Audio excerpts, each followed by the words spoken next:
መተናል እንዴት ናችሁ? ሰላም ናችሁ? ቤተሰቦቼ ሚሊዮን ቤስቲ ሰላም ናችሁ? እናንተ እኔ ደህና ነኝ። ሱመያ ዛሬ መኪና እየተሰበረ ነው። እኔ ደግሞ በአማርኛ መጣ። ስለዚህ እንዳትሳቁ፣ እውነቴን ነው የምልህ። እኔ በጣም ይሄ ስያራ በጣም ውድ ነው። መኪና ምንድነው? መኪና በአማርኛ ስያራ ነው? ኮንኮላታ ነው? እኔ አላቅም እንጃ። ተሰበረ ዛሬ 5,000 ሚሊዮን ኪሳራ ውስጥ ገባ ሰይዶ። እኔን ሰይዶ እውነት ኪሳራ ገባ ሰይዶ ይሄ መኪና ከተሳየ ምን ይላል? እውነት ጆሌ መለቀለ ማለት ቆፈልቲ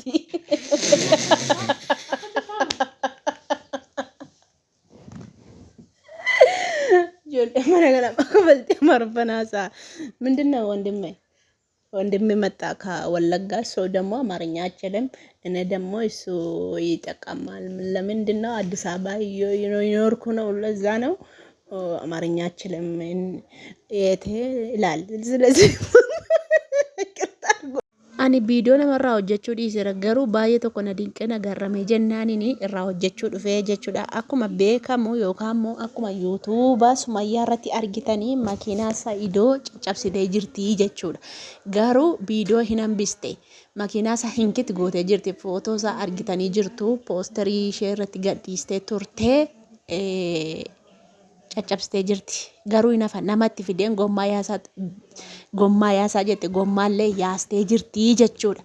Egaani aariin akkas nama gooti, inaaffaan masaanuu akkas nama gooti jechuudha. Maaliif jennaani kanaan dura ofiiseeti Sa'idoo dhiiftee ofiisheeti diddee maal jettee yeroo baay'ee kadhatee hin beektu. Gaan ture argii irraa hojjedhe garuu nan hordofaa nan laala viidiyoo irraa hojjechaa hin jiru jechuudha. Biizii waan ta'eef ammayyuu xiqqoo waan hin firii ta'ee jiruuf irraa hojjedhe. Garuu viidiyoon isaa ina jalan darbu nan laalaa jechuudha.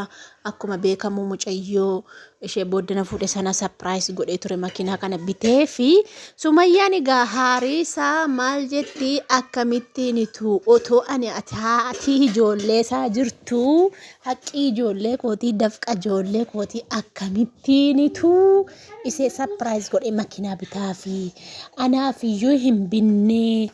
Ijoollee koofiyyuu hin binne makiinaan kun haqqii ijoollee kooti keessa jira, haqqii dafqa kooti keessa jira. Saniifuu makiinaa kana hinkit godhee caccabsuun qaba jetteeti kan isheen irratti waadaa galtee kaameramaanii qopheeffattee deemtee daxxee jechuudha.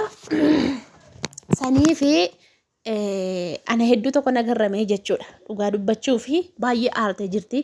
Viidiyoo irraa dalagaa hin jiru jettee irraanfachiiseen dhufe jettee amma immoo kan hin dhufeefiyyuu proogiraamii wayii qabu gadi ba'anii nan arganii jettee balbala isaa dura dhexxeetti kan isheen makiinaa kana jalaa caccabsite jechuudha. Viidiyoon hin hafaa guyyaa biraa gannu dhiisnatti fakkaata. Bori gannu dhiisuu dandeessi, isattaanis gadhiisuu hin dandeessi. Garuu makiinaan akkuma argitan mastaatii irratti cafallaqamee jira. Footoo ishee jala laalaa ganaa itti deebi'a naman itti waammadhaa itti hin dadhabde ofiisheeti gommaa buqqisu jechuudha. Garuu footicha irratti gommaa buqqistee jirti. Gormaanis buqqa'ee makiinaan cafallaqamtee jirti jechuudha. Akkuma isin argitanii aarii itti baatee jechuudha. Kun jechuun maaliif inaaffa'a? Anaayyuu makiinaan binne ijoollee kootiyyuu makiinaan binne akkamitti ishee dhaabita, akkamitti ishee gammachiisa jettee kun akkasittiinitu sapiraayis godhee ture. Footoo kana argitanii jirtu viidiyoo keessatti. Akkasumas immoo mana Sa'idootti argitaniitu viidiyoo sana laaltaniitu jedhee yaada.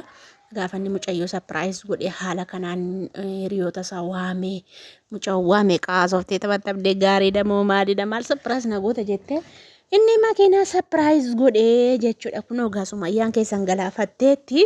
Anaan kan na dhiburra guddeessatti maal jedhu ijoolleen koomentii gosh Sumayyaan goota, Sumayyaa goota, baga itti cabsite, baga akkana goote jechaan jiru jechuudha. Koomentii dhagaa dubbisaa dhugaa rabbiin kofalchiisa. Afaan Amaariffaatiinis afaan Oromiffaatis keessattuu ijoollee keenyadha kan daawwatu. Garuu jechuudha hedduu tokko gammadanii jechuudha. Inni makiinaa kana isheen caccabsuutti Sa'idoon miidhamuu isaatti hedduu tokko gammadanii jechuudha. Dhugaa rabbii makiinaan kun birriin isaa guddaadha.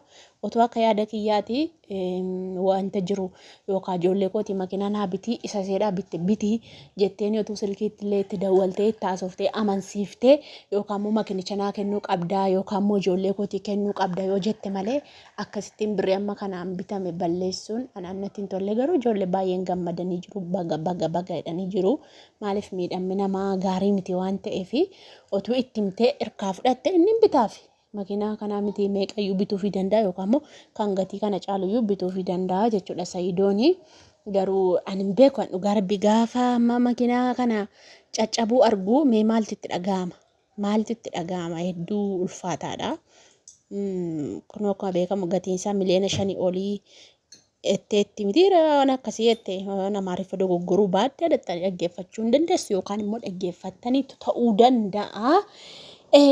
Hedduu anaannatti hin tolle dhugaa ilaameenii anaafis makiinaa naa bitiyoo jetteen yookaan immoo ijoollee kooti makiinaa bitiyoo jetteen hin bitaaf ijoollee isaatiif jedhee wanti inni hin taane iyyuu hin jiru waan ta'eef kan Itoophiyaa galchee kunoo biyya keessa teessisaa jiru iyyuu sababa ijoollee isaatiiti malee innis fedha biyya galuu hin qabu jechuudha ijoollee qorraa fagaadhee hin taa'u jedheeti kan inni biyya galee taa'aa jiru malee. Jaallatee mitii jechuudha. Kanaaf jennaani an akka mataa kiyyaatti akka yaada kootiitti yaada keessan hin beeku caccabsuu balleessiteen jedha. Miidhuu balleessiteen jedha.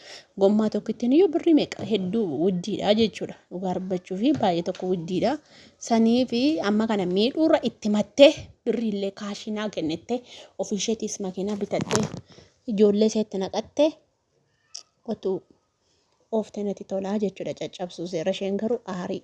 Itti baatee jechuudha ganamni gaafa haares waan godhus hin beeku baay'ee rakkoodha dhugaa rabbi kan akka kootti natti hin tolle ijoolleen dibbee dhooftuu fi koomintii jala deemtee baga cabsite baga akkana goote baga akkana goote jedhanii ana natti hin tolle dhugaa dubbachuuf natti hin tolle ana gaarii miti otuu gaafatattee birrii hirkaa fudhattee natti tola malee waa caccabsuun balleessuun cubbuudha. Waa balleessuun cubbuudha dhugaa rabbi akkasii viidiyoo baay'ee siittiin dheeressu ani sim jedhee manarraa dubbachuu dhufe na dhibee jennaan hin dhufe malee viidiyoo namarraa dubbachaa hin jiru yeroo siin qabu biiziin ta'e yeroo argadhe immoo inshaallah dhufe nan dubbadha kanaaf iyyuu waan na dhaggeeffataniif guddaa tokko galatooma ulfaadha baay baay.